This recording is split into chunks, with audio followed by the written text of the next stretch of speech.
ایک ایسا کنٹری جس نے کوکنگ کے ریکارڈز میں اس دنیا کے تمام ملکوں کو پیچھے چھوڑ دیا۔ اس ملک میں گھروں کی چھتوں پر ان کا ایک روایتی ڈانس کیا جاتا ہے۔ یہ ہے عرب دنیا کا سب سے زیادہ ماڈرن کنٹری لبنان، اور آج اس کے چند سب سے اہم فیکٹ سے بات کریں گے۔ نمبر 1، باتارا جورج واٹر فال ایک بہت ہی خوبصورت واٹر فال ہے، لیکن سب سے کمال کی بات یہ واٹر فال ایک غار کے اندر موجود ہے، اور اس غار کو کہتے ہیں کیو آف 3 برجز۔ اگر آپ اس کو غور سے دیکھیں تو بالکل بھی ایسا نہیں لگتا کہ یہ کسی قسم کی کوئی قدرتی غار ہے یا کوئی قدرتی آبشار ہے۔ یہ بالکل ایسے لگتا ہے کہ 3 الگ منزلیں بنائی گئی ہیں اور دوسری طرف سے ایک واٹر فال جاری ہے، لیکن دوستوں مکمل طور پہ قدرتی ہے، اور دیکھنے والے کو یہ بہت ہی زیادہ خوبصورت لگتا ہے، کیونکہ ایک غار کے اندر موجود اتنا خوبصورت منظر اس سے پہلے کسی اور ملک میں نہیں دیکھا گیا۔ نمبر 2، لبنان کے اندر دیودار کے درخت کو بہت ہی زیادہ اہمیت دی جاتی ہے، بلکہ میں آپ کو یہ کہوں کہ اب یہ درخت ان کی ثقافت کا ایک حصہ بن چکا ہے،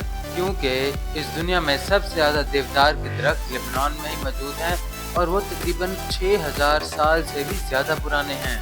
یہی نہیں، سب سے اہم بات تو اب آتی ہے کہ لبنان کا جو جھنڈا ہے اس کے اوپر بھی دیودار کا درخت موجود ہے، اور اس سے بات واضح ہو جاتی ہے کہ یہ لوگ اس درخت کو کتنی زیادہ اہمیت دیتے ہیں، اور اب یہ درخت ان کے ملک کی ایک ثقافت بن چکا ہے۔ نمبر 3، جیٹا گروٹو بیسیکلی یہ ایک ایسی جگہ ہے جس کو دنیا کے 7 عجائب کے لیے نامینیٹ تو کیا گیا، لیکن اس کو ان 7 عجوبوں میں چنا نہیں گیا۔ آخر اس میں ایسی کیا خاص بات ہے؟ دوستوں یہ جگہ بیسیکلی 2 غاروں سے مل کر بنی ہوئی ہے، اور یہ ایسے ہی نہیں بن گئی بلکہ اس کے بننے میں کروڑوں سال لگے ہیں۔ جب آپ اس جگہ کو غور سے دیکھتے ہیں تو غاروں کے اندر کچھ تراشے ہوئے پتھر ہیں، کچھ منرلز ہیں۔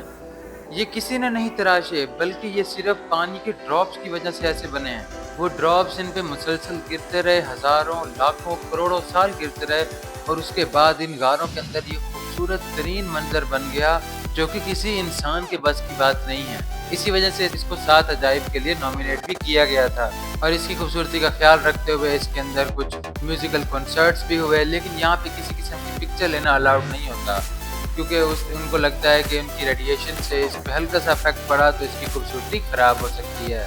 نمبر 4، جیسے میں نے آپ کو پہلے ہی بتا دیا تھا کہ یہ عرب دنیا کا سب سے زیادہ ماڈرن کنٹری ہے۔ لبنان کے کیپٹل یعنی دارالحکومت بیروٹ کو Paris of the Middle East بھی کہتے ہیں، کیونکہ کسی دور میں یہ فرانس کا بھی حصہ ہوا کرتا تھا، اور یہاں پر فرانس سے بھی زیادہ فیشن ڈیزائننگ کو فروغ ملا، اور یہاں پہ فیشن ڈیزائننگ اور ماڈرنٹی کو بہت ہی زیادہ سراہا گیا۔ لیکن اس کے بعد کچھ یہاں پہ جنگیں ہوئیں جس کی وجہ سے اس کے 2 حصے ہو گئے، ایک مسلمز کو ملا، ایک کرسچنز کو ملا، لیکن اس ماڈرنٹی کی وجہ سے آج تک بھی اس بیروٹ کو Paris of the Middle East کہا جاتا ہے۔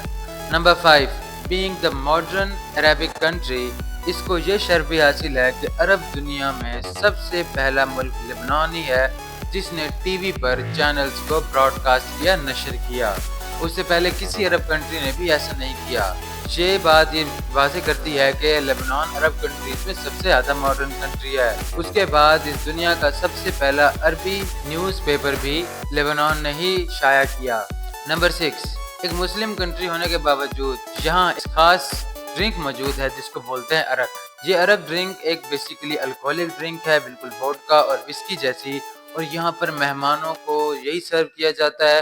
اور یہ پورے لبنان کی ایک روایتی ڈرنک بن چکی ہے۔ لیکن دوستوں لبنان ایک مسلم کنٹری ہے، اس لیے وہاں پر اس ڈرنک کو پروموٹ تو نہیں کیا جاتا، لیکن پھر بھی اس کو لبنان میں بہت زیادہ یوز کیا جاتا ہے، اور یہ وہاں کی بہت بڑی ٹریڈیشنل ڈرنک ہے۔ نمبر 7، لبنان کو یہ شرف حاصل ہے کہ کوکنگ کی دنیا میں اس نے بہت ہی زیادہ نام بنایا۔ اس دنیا میں تقریباً 7 سے زیادہ Guinness book of world record لبنان کو ملے ہیں، صرف اور صرف دنیا کے سب سے بڑے کھانے بنانے کے لیے۔ لبنان اس معاملے میں سب سے آگے ہے کیونکہ انہوں نے اس دنیا کا سب سے بڑا بریڈ بنایا، دنیا کا سب سے بڑا لڈو بنایا، اس کے علاوہ بہت سے ایسے کھانے بنائے جس نے ورلڈ ریکارڈز توڑے، جن میں سب سے اہم ہے کہ انہوں نے اس دنیا کا سب سے بڑا سینڈوچ بنایا جو کہ تقریباً 46 میٹر لمبا ہے، اور اس طرح سے انہوں نے کوکنگ کی دنیا میں نام بنایا۔ نمبر 8، لبنان کے اندر ایک بہت ہی ٹریڈیشنل ڈانس ہوتا ہے جس کو بولتے ہیں ڈب کے ڈانس۔ یہ ڈانس بیسیکلی بہت ہی وائلنٹ ہے، اور یہاں پہ ایک دوسرے کا ہاتھ پکڑ کے کافی اچھلنا پڑتا ہے، اور اس کے لیے بہت زیادہ انرجی چاہیے۔ بیسیکلی کافی پہلے کی بات ہے جب یہ کچے گھر بنائے جاتے تھے لبنان میں، تو کافی لوگ ان چھتوں پہ چڑھ کے ایک دوسرے کا ہاتھ پکڑ کے